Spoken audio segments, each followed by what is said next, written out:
DA is not an option because the DA protects white privilege. It wants to perpetuate white privilege. My money is not a DA leader. A DA leader is Helen Zille. You must see every time the EFF makes inroads and it succeeds on something, it won't be my man who's tweeting against the EFF to counter it. It's Helen Zille who feels the pains more than my man because she is the real leader.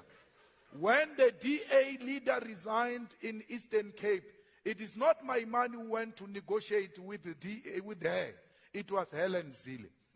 When we were removed in the State of the Nation, the first one when the EFF moved into parliament, my man said to Baleka, tell me if these people are police.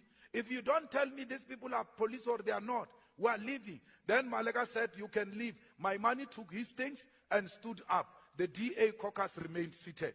And then Steenhuisen stood up. The white chief whip said the same thing that my money said. And said, if you don't guarantee me, I'm leaving. They said, if you leave, it will be on your own. We're not going to chase you out. He took his things. He stood up. The white caucus and the whole caucus stood up and left. If you doubt what I'm saying because you don't like the truth, go and Google it on YouTube and look at this part. You will see it. Mr. Malema, we're unfortunately out of time. We are the only party for black people, man.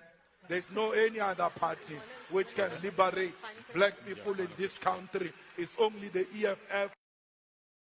I have to deal with people who draw the artificial distinctions between service delivery in formal settlements and suburbs as a binary, either or type approach. I've had to deal with individuals who'd rather spend more time on cutting grass than on fixing our broken and aged infrastructure which threatens disaster in our city. I have to deal with people who do not want me to implement the insourcing program that has benefited over 7,000 families and contained contractual costs merely because it was not DA policy. My response to the DA was, then make it your policy.